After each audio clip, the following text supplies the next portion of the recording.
Good morning বন্ধুরা, কেমন আছো? আশা করি ভালো আছো। আমরাও খুব ভালো আছি। আমার এখানে মানে চান টান করে পুজো টুজো সব হয়ে গেছে মোটামুটি। আজ ফুল ছিল না। মেয়ে একটুখানি আমার হাজব্যান্ডকে ফুল আনতে বলেছে, সে ফুল এনেছে।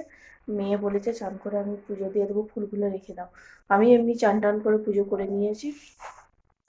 ঠিক আছে, চলো আমি এখানে আনাজ কেটে নিয়েছি। কি কি রান্না হবে একবার দেখিয়ে দিই। এখানে এই যে লাল শাক ভাজা হবে, লাল শাক এনেছে।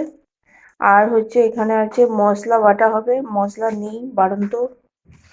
আর এখানে আছে ওলকপি আলু দিয়ে মাছের ঝোল হবে, ব্যাস, আর কিছু নয়। ঠিক আছে, চলো।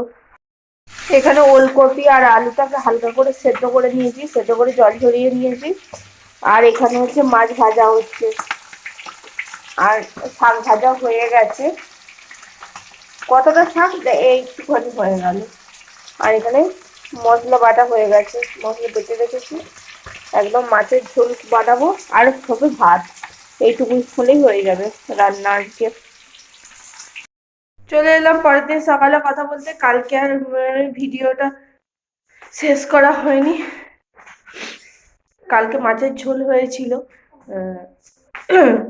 সেটা আর দেখানো হয়নি। একটুখানি দেখানো হয়েছিল, তারপরে আর দেখানো হয়নি। ঠিক আছে, চলো। আমি আজকেও সকালবেলা চান টান হয়ে গেছে।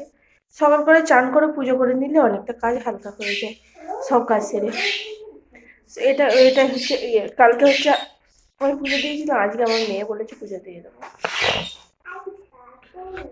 পাখিগুলোকে খেতে দেবো, এখন দেওয়া হয়নি। তার আগে চলো কি রান্না হবে একবার দেখিয়ে দিই। এখানে খয়রা মাছ বিক্রি করতে এসেছিল, সেই খয়রা মাছ নিয়েছি। খয়রা মাছের ঝাল হবে। আর এখানে মেয়ে বলেছে একটু পোনা মাছ নিয়ে আসো, সেই পোনা মাছে এই মাছ সে পেঁয়াজ লঙ্কা দিয়ে ভর্তা খাবে বলেছে। আর এই যে গাছের একটা সাদা বেগুন, সে পলিথিন দিয়ে আটকে রেখে দিয়েছিলাম, সে একটা হয়েছে, সেটা আজকে ভাজা হবে। আর হচ্ছে একটু আলু ভাজবো, দেখি। তেমন কিছু নেই। আর মুড়ি খাওয়ার একটু কালকে রাত্রেবেলা করেছিলাম তড়কা, সেই তড়কা আছে, মুড়ি খাওয়া হয়ে যাবে। আর বেগুনগুলো একটা বুদ্ধি দিল।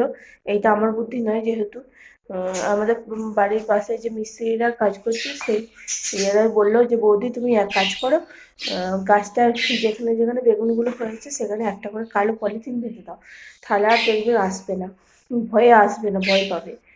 তারপর দেখছি হ্যাঁ, ফুলেছে ব্যাপারটা। এবার পলিথিন দিয়ে মানে কটা পলিথিন দিয়ে রেখে দিয়েছি।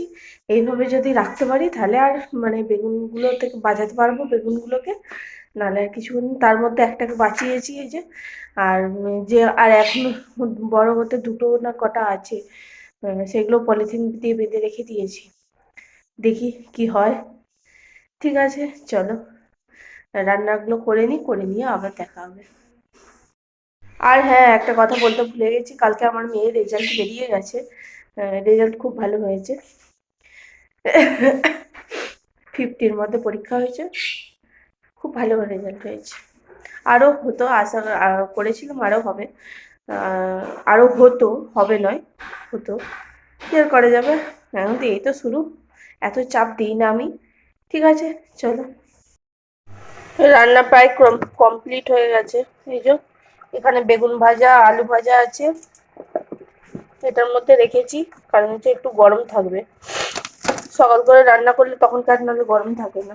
আর এখানে হচ্ছে খয়রা মাছের ঝাল। মাছটা খুব সুন্দর টেস্টি, মাছটা এত সুন্দর গন্ধ উঠেছে, কি বলবো। হয়ে গেছে, এবার নামাবো, একটু গায়ে রাখবো, কারণ হচ্ছে ভাতে আর কিছু তো করিনি, একটু গায়ে রাখবো। ঠিক আছে, আর এইখানে ভাত বসাবো, এখনো ভাত বসাইনি। ঠিক আছে, চলো। ঠিক আছে, চলো আজকের মতো ভিডিওটা এখানে শেষ করছি। আশা করি ভালো লাগলো। আজকের মতো টাটা, ভালো থাকবেন, সুস্থ থাকবেন, সাবধানে থাকবেন। দেখা হচ্ছে পরের ভিডিওতে। টাটা।